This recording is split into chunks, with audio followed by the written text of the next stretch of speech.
আমিও সেই তোমার তুমিরই উৎক্ষেপ, সে সেটাকে অনুভব করি, সেই বিশ্বাসটা নিয়ে তাকে ভালোবাসি। আর এই বিশ্বাসটা কি করে আসে? সঙ্গ সান্নিধ্য থেকে আসে। কিন্তু এই বিশ্বাসটা অনেক সময় আমাদের থাকে থাকে না, আমরা গুলিয়ে ফেলি, আমরা ভুলে যাই তিনি কে। তো আমাদের যেটা সবার আগে সব থেকে প্রয়োজন, যে নিয়ত তার সঙ্গ করা, তাকে এক্সপ্লোর করে চলা। রামকৃষ্ণদেবের একটা কথা ছিল, রামকৃষ্ণদেব একটা কথা প্রায় বলতেন, যে দয়ার বাতাস তো বইছেই, তুমি শুধু পাল তুলে দাও। মানে সবকিছুই প্রিপেয়ার করা আছে, প্রস্তুত করা আছে, আমাকে শুধু সেটা গ্রহণ করতে হবে। মানে জীবন যে রস, জীবন বৃদ্ধির যে রস, সেই জীবন বৃদ্ধির রসপূর্ণ যে কাপটা, যে পেয়ালাটা, সেটা একদম পরিপূর্ণ হয়ে আছে, আমাকে শুধু সেই পেয়ালাটা নিয়ে সেই রসটা পান করতে হবে। কিন্তু এখন এই জিনিসটা, যে এই যে দয়ার বাতাস, এই যে পাল, রামকৃষ্ণদেব বললেন যে দয়ার বাতাস তো বইছেই, তুমি শুধু পাল তুলে দাও, সবই মানে একটা হেয়ালি রকমের। কিন্তু আমরা কখন এই হেয়ালিটার অ্যান্সার খুঁজে পাবো? যখন আমরা তাকে খুঁজতে থাকবো, তাকে নিয়ত এক্সপ্লোর করতে থাকবো। ঠাকুর এই আলোচনা প্রসঙ্গে একটা কথা বলেছিলেন, যে সঙ্গাত সঞ্জায়তে শ্রদ্ধা, শ্রদ্ধায় দৃষ্টি শুদ্ধের কি বিশ্বাস, বিশ্বাসাত নির্বিচারাত প্রেম, প্রেমাত আত্মসমর্পণ। মানে এই যে সবার আগে যেটা প্রয়োজন, সেটা হচ্ছে সঙ্গ করা।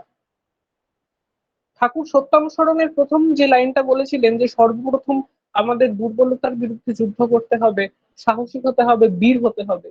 এই যে বীর কথাটা ঠাকুর সত্যানুসরণে আবার বলেছিলেন, যে কথায় আছে বীরভোগ বা বসুন্ধরা, বিশ্বাস, নির্ভরতা, আত্মত্যাগ, এই তিনটাই বীরত্বের লক্ষণ। তো এই যে বিশ্বাস, নির্ভরতা, আত্মত্যাগ, সেটাও কিন্তু জড়িত এই সঙ্গ করার সাথে।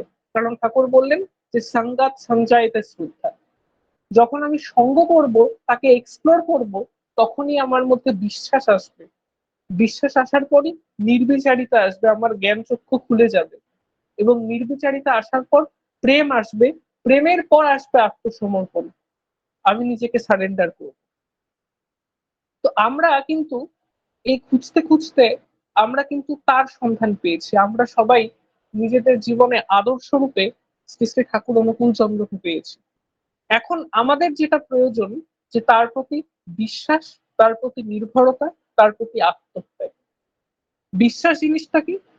ঠাকুর দয়া করে সেটাও সত্যানুসরণে বলে দিলেন, যে যে ভাব বিরুদ্ধ ভাব দ্বারা আহত বা অভিভূত হয় না, সেটাই বিশ্বাস। আর নির্ভরতা, নিঃশেষে ভরণ করা এবং এর মধ্যে দিয়ে আত্মত্যাগ করা। তো এই জিনিসটা কখন আসবে? যখন তার প্রতি আমার ভালোবাসা জন্মাবে। আর ভালোবাসাটা কিসের মাধ্যমে আসে? করার মাধ্যমে। পরম পূজ্যপদ অবিন দাদা একটা কথা বলেছিলেন, যে ভালোবাসা জিনিসটা কোনো অনুভূতি নাই, ভালোবাসা জিনিসটা অ্যাকচুয়ালি করা। যেমন ব্যবসার জন্য যদি আমরা খাটি, তাহলে সেই ব্যবসাটার প্রতি, যে যার জন্য আমি খাচ্ছি, তার প্রতি আমার ভালোবাসা জন্মাচ্ছে। ঠিক তেমনি আমরা যদি ঠাকুরকে ভালোবাসতে চাই, কিছু করতে হবে। তো কিছু করার মাধ্যমে আমরা হয়ে উঠতে পারবো। ঠাকুর দা মেসেজে একটা বাণী বলেছিলেন, যে to know is to do is to be. হতে হলে করতে হবে। এই তাকে আমরা ধরেছি, করা, করার মাধ্যমে হয়ে ওঠা। এবং এই হয়ে উঠতে পারলেই আমরা পেতে পারবো সেই, যে আমাদের ঠাকুর বলেছিলেন যে আমাদের গন্তব্য ঈশ্বর প্রাপ্তি। সেই ঈশ্বর প্রাপ্তি মানে আপনি, মানে তার বৈশিষ্ট্য, তিনি যে যে বৈশিষ্ট্য নিয়ে ঈশ্বর, সেই সেই বৈশিষ্ট্য, সেই সেই কোয়ালিটি গুলো আমি নিজেকে, নিজের মধ্যে আপন করে তুলতে পারবো, নিজের কথায়, চরিত্রে, চলনে। কিন্তু মেন জিনিস হচ্ছে করা, তার সাথে অ্যাক্টিভলি এঙ্গেজ হওয়া, ঠাকুরকে নিয়ে এক্সপ্লোর করা এবং তার সাথে অ্যাক্টিভলি এঙ্গেজ হওয়া, তার সমস্ত কর্মে, আমার চিন্তা, চলন, কর্মে যেন তিনি সদা জীবন্ত থাকেন, যেটাকে বলা হয় মেথডিক্যাল হ্যাবিট, সেটা অ্যাপ্লাই করা। তো এই যে তার জন্য করা, তার ভাবে সবসময় নিজেকে মানে এমন একটা জায়গায় রাখা, যে বিরুদ্ধ ভাব আমাকে কিছু করতে পারবে না, তিনিময় হয়ে থাকা। এই প্রসঙ্গেই একটা ঘটনা, আমরা সবাই জানি শ্রদ্ধেয় ধৃতিমান সিং দা দেওঘরে, মানে অধিকাংশ হিন্দি প্রচন্ড তারই লেখা, তার বাবা শ্রদ্ধেয় রামবসন সিংদার একটা ঘটনা। তো ঠাকুর একদিন বসে আছেন, ভক্তদের সাথে কথা বলছেন, তার স্নানে যাওয়ার সময় হয়েছে। ঠিক সেই সময় তার স্নানে যাওয়ার সময় হয়েছে, ঠিক তার কিছুক্ষণ আগেই একজন কর্মী তিনি শ্রী শ্রী ঠাকুরের কাছে আসলেন। শ্রী শ্রী ঠাকুরের কাছে এসে তিনি ঠাকুরের কাছে নিজের নানান অভাব অভিযোগ এসবের কথা বলছেন ঠাকুরকে। তার দুঃখ দুর্দশা সাংসারিক অভাব তিনি বলছেন, ঠাকুর আমি আর চালাতে পারছি না, মানে সংসার চালাতে পারছি না, আমার কিছু অর্ঘের প্রয়োজন। তো ঠাকুরের স্নানে যাওয়ার সময় হয়েছে, ঠিক এই সময় একজন এসে তার দুঃখ দুর্দশা অভাব অভিযোগের কথা এবং অর্ঘের কথা ঠাকুরকে যখন জানাচ্ছে, তখন আশেপাশে যে ভক্তমণ্ডলীরা ছিলেন তারা একটু বিরক্ত হচ্ছে। কিন্তু ঠাকুর তার কথাটা পুরো শুনলেন, তার অভাব অভিযোগের কথা শুনলেন এবং সামনে যে ভক্ত যারা আছেন তাদেরকে অর্ঘ সংগ্রহ করে সেই দাদাটিকে দিতে বললেন। সেই ভক্তরাও ঠাকুরের নির্দেশ মতো ঠিক সেই সময়েই এক একজনের কাছ থেকে অর্ঘ সংগ্রহ করে সেই যে ভক্ত, যে দাদাটি এসে তার অভাব অভিযোগের কথা নিবেদন করেছিলেন, সেই দাদাটিকে দিলেন ঠাকুরের নির্দেশ অনুযায়ী। তো এই যে ঘটনাটা, এই ঘটনাটা শ্রদ্ধেয় ধীতিমান সিংদার বাবা মানে শ্রদ্ধেয় রামবসন সিংদা তিনি দেখছেন এবং তার মনে একটা খচখচানি হচ্ছে যে এই যে নিজের দুঃখ দুর্দশা অভাব অভিযোগ এইসবের কথা জানিয়ে এই যে গুরুর কাছ থেকে নেওয়া, সেটা কি উচিত? এই একটা মনের মধ্যে যে দ্বন্দ্ব সেটা তার মধ্যে এসেছে, কিন্তু ঠাকুরকে বলার যে সাহস সেটা তার হচ্ছে না। তো তাই এর একদিন পর তিনি এই ঘটনাটাই মানে একটু সাহস জুগিয়ে শ্রী শ্রী ঠাকুরকে জিজ্ঞেস করলেন যে ঠাকুর, এই নিজের দুঃখ দুর্দশা অভাব অভিযোগের কাছে কথা জানিয়ে গুরুর কাছ থেকে এইভাবে নেওয়াটা কি উচিত? তখন ঠাকুর তাকে শুধু একটা লাইন বললেন, একটা কথা বললেন যে নেহাত অপারগ হলে চাওয়া যেতেই পারে। এই একটা কথা বলে, ছোট্ট একটা কথা বলেই কিন্তু ঠাকুর আর কিছু বললেন না, এই প্রসঙ্গে অন্য প্রসঙ্গে আলোচনা করতে লাগলেন। তো এই যে একটা কথা যে নেহাতি অপারগ হলে চাওয়া যেতেই পারে, এই কথাটা তো রামবসন সিংদা, যিনি ঠাকুরের একজন নিয়ত কর্মী ছিলেন, যারা ভক্ত মানুষ, যারা প্রাণ নিংড়ানো ভালোবাসা নিয়ে যারা প্রভুর সেবা করেন, তারা কিন্তু প্রভুর যে আসল চাওয়াটা কি সেটা কিন্তু উপলব্ধি করতে পারে, যে তার প্রভু কি চাইছেন, তার জীবন স্বামী কি চাইছেন। তো তিনি এই যে কথাটা ঠাকুর তাকে বললেন যে নেহাত অপারগ হলে চাওয়া যেতেই পারে, এই কথাটা তার মনে ঠিক ঠেকলো না। মনে মনে তিনি ভাবছেন যে এই কথাটা ঠাকুরের আসল কথা হতে পারে না, নিশ্চয়ই এই কথার পেছনে অন্য কোনো কথা আছে যেটা তিনি বলতে চাইছেন। তো এই এই কথাটা বলার বেশ কিছুদিন পরে তিনি সুযোগ খুঁজে মানে আরেকটু ঘুরিয়ে আরেকটু কৌশল করে ঠাকুরকে জিজ্ঞাসা করছেন যে ঠাকুর, কেউ যদি সংকল্প করে নেয়, যে কেউ যদি প্রতিজ্ঞাবদ্ধ হয় যে আমার জীবন স্বামী যিনি, আমার দয়াল যিনি, মানে আমার এত অভাব অভিযোগ যাই থাকুক না কেন, দুঃখ কষ্ট যাই থাকুক, আমার প্রাণও যদি যায়, তবু আমি যদি সংকল্প করি যে আমি আমার জীবন স্বামীর কাছে কিছু চাইবো না, তাহলে কি হয়? তো শ্রদ্ধেয় রামবচন সিং যখন ঠাকুরের কাছে এই প্রশ্নটা করলেন, তো এই প্রশ্নটা শুনে ঠাকুরের চোখ মুখ যেন জেল্লায় ফুটে উঠছে। তো তিনি সঙ্গে সঙ্গে যে বিছানায় বসে আছেন, সে বিছানায় হাতটা উঁচু করে নিয়ে তাতে চাপড় দিয়ে, বিছানাটায় চাপড় দিয়ে বলছেন যে তাহলে তো শালা ওই অভাবটাই থাকে না। এই একটা কথা বললেন যে তাহলে তো শালা ওই অভাবটাই থাকে না। তো এই যে কথা, এই কথাটাই হচ্ছে তার আসল কথা। তাকে পূরণ করা, তাকে পোষণ করাই যদি আমার মেইন টার্গেট হয়, তাহলে যাই থাকুক না কেন আমার সমস্ত অভাব পরিপূর্ণ হয়ে যাবে। ঠাকুরেরই একটা কথা আছে, suffer for him your suffering will be of. তার জন্য সাফার করো, তোমার সাফারিং চলে যাবে। তাই ঠাকুর বলছেন যে ভাবির সাথে যদি ভাব না হয়, অভাব কি আর যায়, ডাইনি অভাব নানান ধাঁচে রক্ত চুষে খায়। অর্থাৎ এই ভাবির সাথে যুক্ত হয়ে আমি যদি হয়ে উঠতে পারি, তার সাথে যুক্ত হয়ে উঠতে পারি, তাহলে কিন্তু আমার জীবনে কোনো অভাব থাকে না।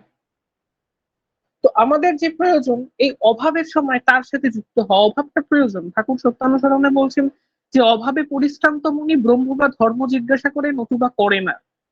তো এই অভাব থেকেই, যেটা যে কোনো রকম অভাব হতে পারে, ইকোনমিক্যাল ক্রাইসিস হতে পারে, মেন্টাল পিসের অভাব হতে পারে, যে কোনো কিছুই হতে পারে। ঠিক সেই মোমেন্টে যদি ভাবের সাথে যুক্ত হই, আমি আমার জীবনে যাকে প্রিয়পরম রূপে গ্রহণ করেছি সেই আদর্শের সাথে যদি আমরা যুক্ত হই, তাহলে কিন্তু এই অভাব বলে আর কিছু থাকে না। আমাদের জীবনে দুঃখ দুর্দশা যাই আসুক, আমরা সেটাকে কাটিয়ে উঠতে পারি। তাই কিন্তু আদর্শকে ধরা, সেই কারণে ঠাকুরকে ধরা। তো ঠাকুরের যেটা ফিলোসফি ছিল, ঠাকুরের মেন যে ফিলোসফি সৎসঙ্গটা, সৎসঙ্গের যে ফিলোসফি, একটা উপমা দিয়ে বলা যায় যে একটা মানুষ, সে যদি একটা কুয়োতে পড়ে যায়, তাকে আমরা দুটো উপায়ে বাঁচাতে পারি। আমরা বলতে পারি যে তুমি কুয়োতেই থাকো, আমি তোমাকে জল দিচ্ছি, খাবার দিচ্ছি, অক্সিজেন দিচ্ছি, তাহলেও সে বেঁচে থাকবে। আর দুই নাম্বার হচ্ছে আমি তাকে একটা দড়ি দিয়ে টেনে উঠিয়ে আনতে পারি এবং বাঁচাতে পারি। তো প্রথম যে উপায়টা, যে তুমি কুয়োর মধ্যেই থাকো, আমি তোমাকে জল দিচ্ছি, অক্সিজেন দিচ্ছি, খাবার দিচ্ছি, সেটা হচ্ছে ওয়েলফেয়ার। সেটা আমরা যদি এখন বর্তমান সমাজে দেখতে পারি যে বিভিন্ন রকমের এনজিও ফেনজিও যে কাজগুলো করছে, এটা কিন্তু ওয়েলফেয়ার। আর ঠাকুর আমাদের যেটা বলেছেন, সৎসঙ্গের যেটা ফিলোসফি, সেটাকে দড়ি দিয়ে টেনে নিয়ে আসা, মানে তার যোগ্যতার উদ্বর্ধন করা। ঠাকুর সব সময় চেয়েছেন যে আমাদের যোগ্যতার যে উদ্বর্ধন হয়, যেটাকে বলে ডেভেলপমেন্ট। ঠাকুর যখন দেওঘরে আসলেন বাংলাদেশ থেকে, তখন মানে প্রচন্ড অভাব, ভক্তরা একবেলা ঠিক মতো খেতে পারছেন না। সেই সময় ঝাড়খণ্ডের যে তৎকালীন মুখ্যমন্ত্রী বিনোদ বিহারী ঝা, তিনি ঠাকুরকে এসে বলেছিলেন যে ঠাকুর, মানে আপনাদের এখানে রেশন, চাল, ডাল এসবের ব্যবস্থা সরকার থেকে আমরা করে দিতে পারি। তখন ঠাকুর হাত জোর করে তাকে বলেছিলেন যে দয়া করে আমাদের যোগ্যতা হারা করবেন না। আমরা বাস্তুহারা হয়েছি দুর্ভাগ্যবশত, কিন্তু এই টাকা পয়সা বা রেশন ডাল একটা কিছুও দেবেন না। আমরা দুর্ভাগ্যবশত বাস্তুহারা হয়েছি, কিন্তু দয়া করে আমাদের যোগ্যতা হারা করবেন না। তো ঠাকুর সব সময় চেয়েছেন যে যোগ্যতার, আমরা যাতে যোগ্যতার দিক থেকে আমাদের উদ্বর্ধন হয়। সৎসঙ্গের ফিলোসফি সেটা, যে দাদা তু জীবন বৃদ্ধি দা নিরন্তরাং স্মৃতি চিরজুতে, জীবন বৃদ্ধি। আর এই জীবন বৃদ্ধিটা কখন থাকবে? যখন তার প্রতি ভালোবাসাটা থাকবে। তাই ঠাকুর বলছেন যে ভালোবাসার টান কর্মে আনে সবলতা, জীবনে উত্থান। আমাদের সবসময় প্রায়োরিটি লিস্টে যেন তিনি এক নম্বরে থাকেন। পরম পূজ্যপদ শ্রী শ্রী আচার্যদেব একবার আলোচনা প্রসঙ্গে, একজন মা, তার মানে ছেলে মারা গেছে, তো সেই শোকে তিনি আচার্যদেবের কাছে এসেছিলেন, তিনি ইষ্টভৃতি করা ছেড়ে দিয়েছেন। তখন আচার্যদেব সেই প্রসঙ্গেই বলছেন যে আমরা আমাদের প্রায়োরিটি লিস্টে এক নম্বরে রাখি আমাদের নিজেদেরকে, দুই নম্বরে রাখি আমাদের টাকা পয়সাকে, তিন নম্বরে আমাদের স্ত্রী, স্বামী, বউ এদেরকে, চার নম্বরে পিতামাতাকে, পাঁচ নম্বরে ঠাকুরকে, এবং পাঁচ নম্বরে রেখেই আমরা আশা করি এক নম্বর। তাহলে হবে না। আচার্যদেব বলছেন এই পাঁচ নম্বরটাকে এক নম্বরে নিয়ে যেতে হবে, এই প্রায়োরিটি লিস্টে তাকে বসাতে হবে। যখনই আমরা তাকে বসাতে পারবো, তখনই কিন্তু সেই প্রকৃত অর্থে আমরা জীবনটাকে উপভোগ করতে পারবো। আমি একটা ছোট্ট ঘটনা দিয়ে শেষ করছি। শ্রী শ্রী বরদার সময়ে দেওঘর সৎসঙ্গ আশ্রমেই একজন থাকতেন। সেই দাদার নাম ছিল শ্রী কন্দর্প রঞ্জন স্বামীদা। আশ্রমে তিনি স্বামীদা নামে পরিচিত ছিলেন। তো তিনি, তার খুব অভাব চলছে সেই সময়টার, মানে টাকা পয়সার খুব খানিকটা অভাব। তো তিনি, তার মেয়ে ছিল, তো তিনি আহ সকালবেলা খেতে বসেছেন, সকালবেলা মানে টিফিন করতে বসেছেন 8টা 55-তে। আমরা জানি যে সেখানে নাম ধ্যান হয় 5 মিনিট। তো ঠিক তার আগে তিনি সকালবেলা টিফিন করতে বসেছেন। টিফিন সেরে তিনি আশ্রমে নাম ধ্যানের জন্য যাবেন। তো খাওয়া দাওয়া করছেন, এই সময় তার স্ত্রী তাকে বললো যে দুপুরবেলা আসার সময় চাল নিয়ে এসো, যদি চাল না নিয়ে আসতে পারো তাহলে কিন্তু দুপুরবেলা ভাত রান্না হবে না, চালটা যেন অবশ্যই আনা হয়।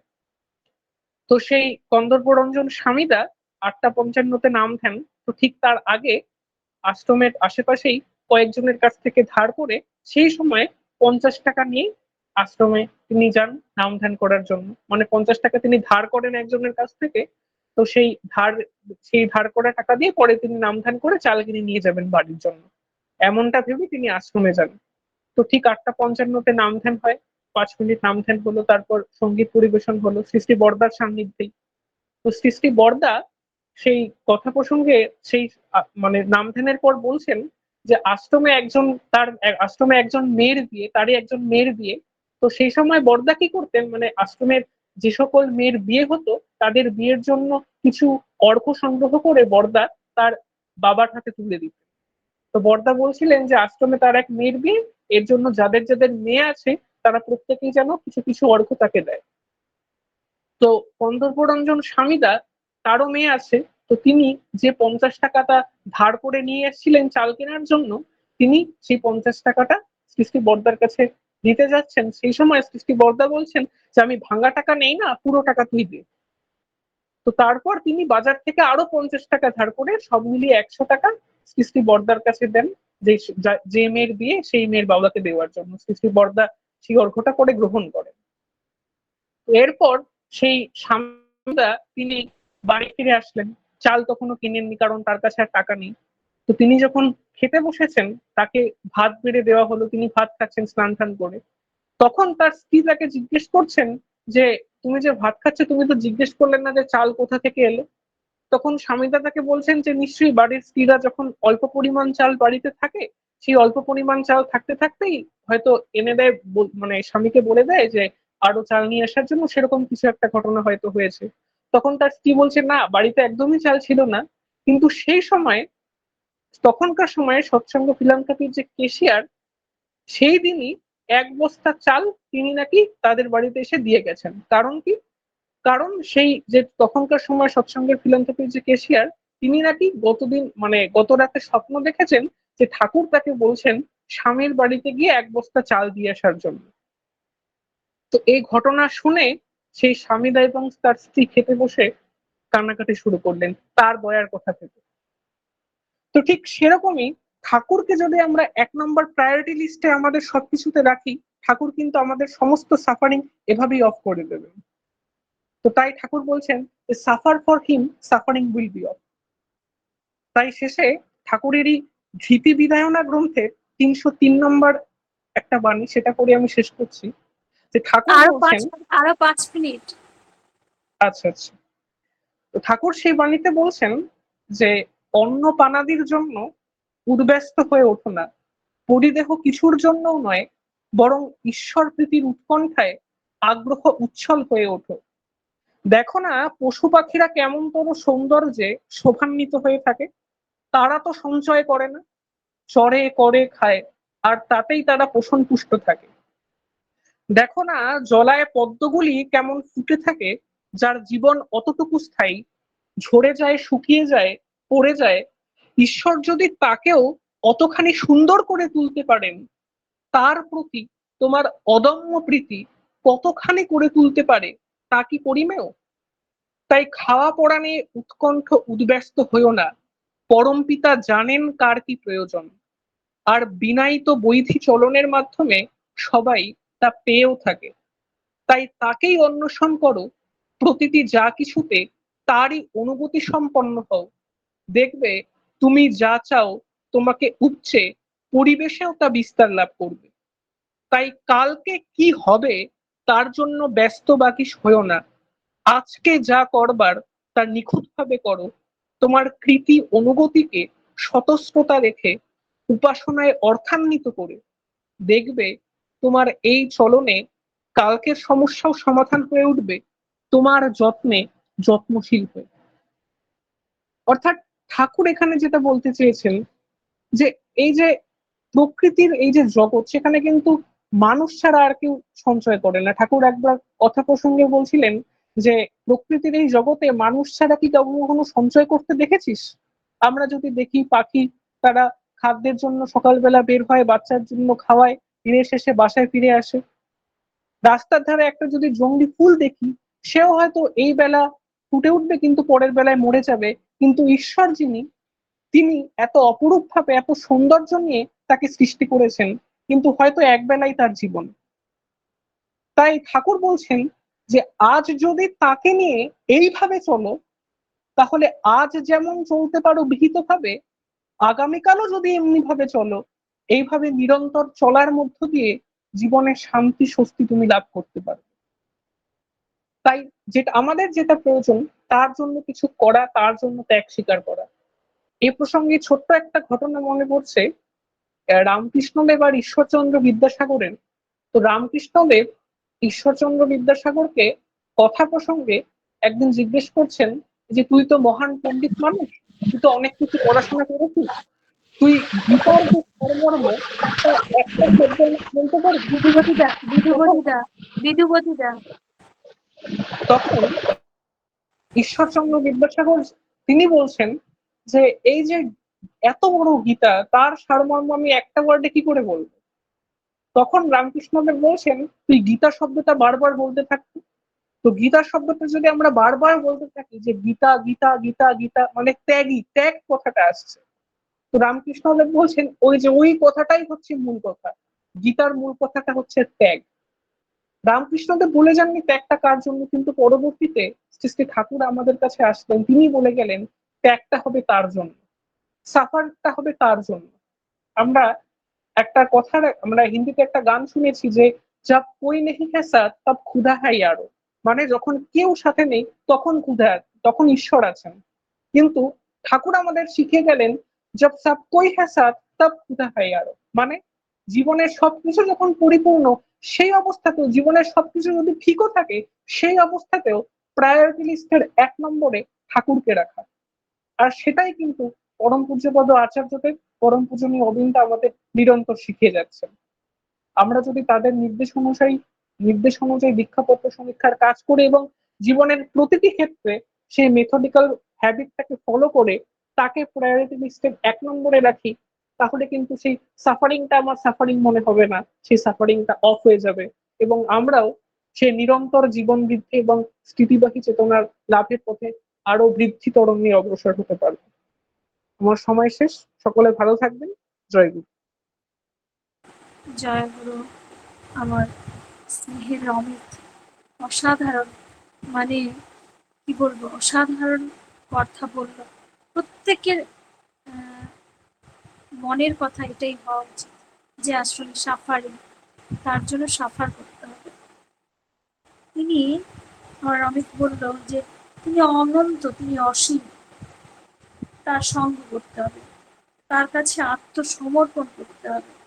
ঈশ্বর প্রাপ্তি মানে ঈশ্বর প্রাপ্তি, তার গুণগুলোকে আপন করে নেওয়াই হচ্ছে ঈশ্বর প্রাপ্তি। তার কাছে কিছু চাইতে নেই, ভাবের সঙ্গে ভাব করলে অভাব থাকবে না। তিনি আপুরীয়ময়, সবাইকে যোগ্য করে তোলাই ছিল তার উদ্দেশ্য। তাকে চাইলে সব পাওয়া যায়, তাকে নিয়ে চোখে শান্তি স্বস্তি বিরাজ করে। গীতার মূল কথা হচ্ছে ত্যাগ, ত্যাগ। আর ত্যাগ করতেই শ্রী ঠাকুর বললেন যে তার জন্য ত্যাগ করলে সব পাওয়া যায় এবং তার বিধিবিধানগুলো মেনে চলাই আমাদের এখন একমাত্র উদ্দেশ্য। খুব সুন্দর করে আলোচনা করলো আমার রমিত। পরম পিতার কাছে প্রার্থনা করি তার যে অভীষ্ট লক্ষ্য সেটা যেন সে পূরণ করতে পারে। আমরা সবাই প্রার্থনা করি তার অভীষ্ট লক্ষ্যে যেন সে পৌঁছাতে পারে। তোমার শান্তি স্বস্তি, পরিবার পারিপার্শ্বিক সবার সুদীর্ঘ নিরোগ জীবন আমরা প্রার্থনা করি দয়ালের রাঙারাতুর চরণে। খুব ভালো থাকো, সুস্থ থাকো, আবারও আসবে। ডাকলেই যেমন সাড়া দিয়েছ, আবারও তোমার সেই সাড়ার অপেক্ষায় থাকলাম। ভালো থাকো বাবা, সুস্থ থাকো।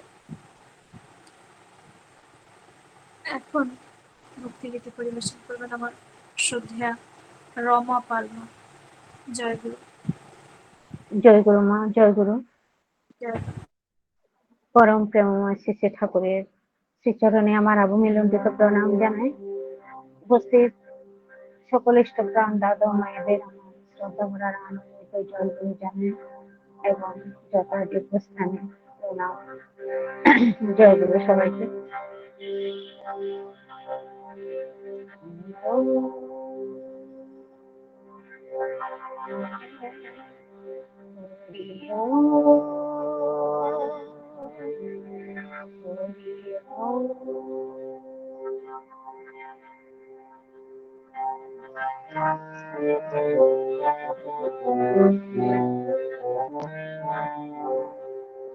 আধার জীবন ভরলো আলো, বসলো যে তার রাতে। আধার জীবন ভরলো আলো বসলো যে কাল রাতে আজকে যে গো প্রভুর শুভ পূর্ণ জনম ইতি বসলো যে কাল রাতে আধার জীবন ভরলো আলো বসলো যে কাল রাতে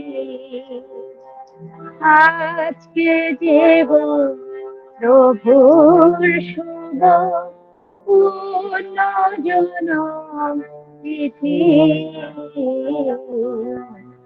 বসলো যে কাল রাতে আধার জীবন ভরলো আলো বসলো যে কাল রাতে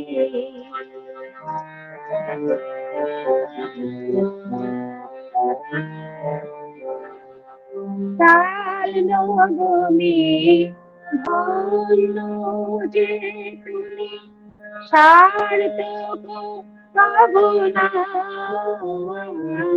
কাল নবমী ধন্য যে তুমি সার্থক ভাবনা সেই তিথিতে এলেন আমি আমাদের প্রাণারা আমাদের প্রাণারা প্রাণ দেবতার শুভ আগমনে পাখি গায় সাম্যগীতি বসলো যে কাল রাতে আধার জীবন ভরলো আলো বসলো যে কাল রাতে আজকে যেব প্রভুর শুভ পূর্ণ জনম তিথি বসলো যে কাল রাতে আধার জীবন ভরলো আলো বসলো যে কাল রাতে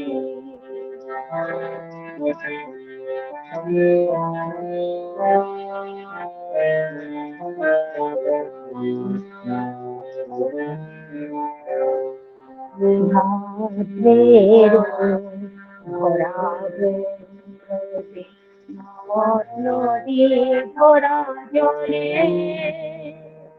প্রকৃতি রানী সাজি সবুজেতে রূপের আলোয় জ্বলে ভাদ্রের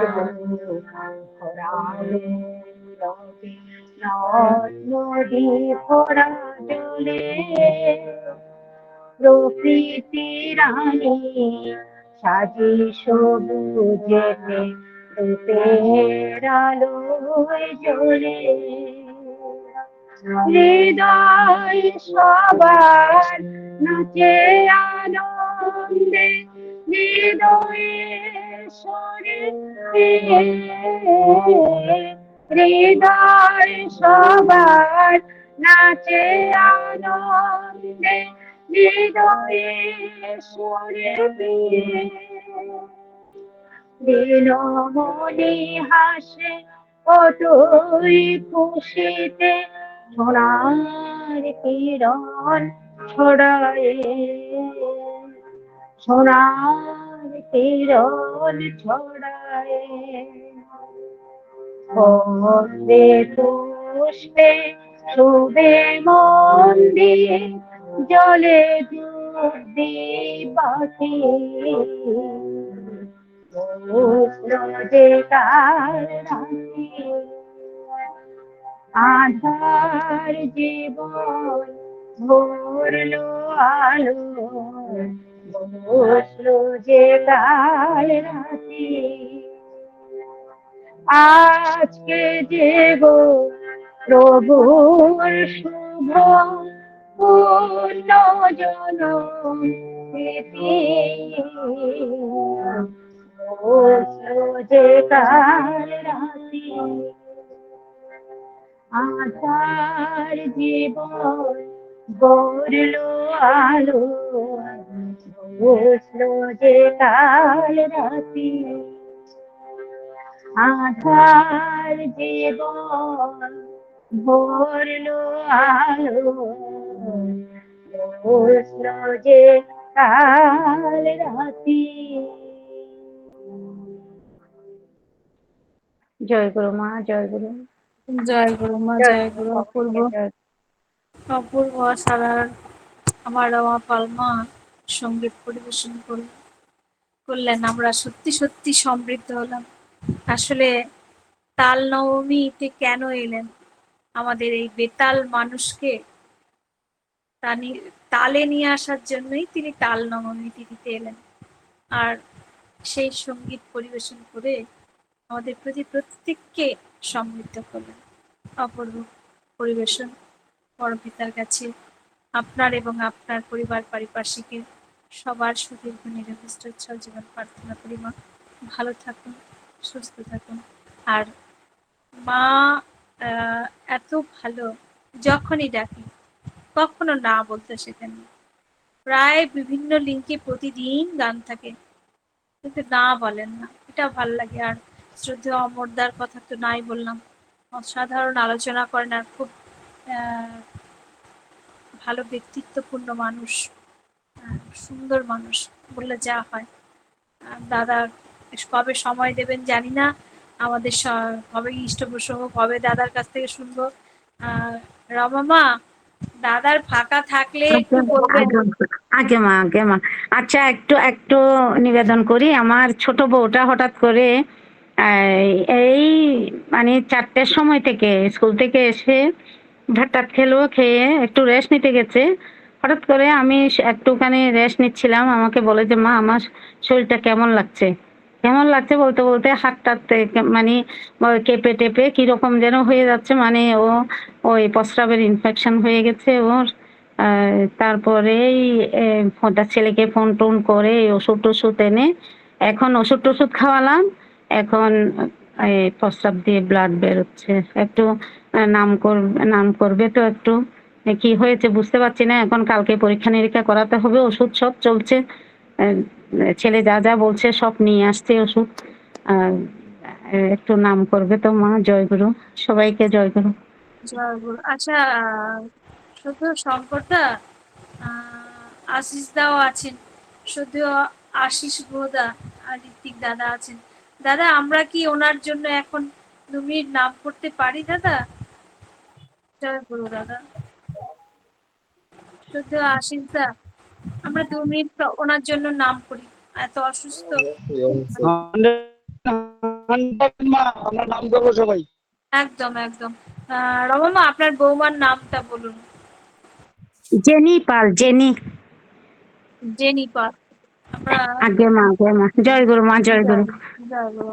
জয় গুরু। আমি এগুলোর মধ্যে আমি ওকে রেখে আমি বলছি আমি গানটা করে আসি। সে তো ঠাকুরের কাজ করবো, ঠাকুরই তো সবকিছু করবেন। আমি তো ঠাকুরের পায়ে একদম ফেলে রেখেছি তোমাদের। ওইটাই আমরা জয় কেউ গুরু, কিছু জয় গুরু। করতে পারবো না। জয়, তাকে হ্যাঁ, এতক্ষণ যে আলোচনা শুনলাম সেটাই, যে তাকে ধরলেই সব পাওয়া যায়। আমরা নিশ্চয়ই আমার জেনি পাল মায়ের দ্রুত শারীরিক সুস্থতা কামনা করে আমরা 2 মিনিট নাম করব। জয় গুরু। নামের সময় হলো।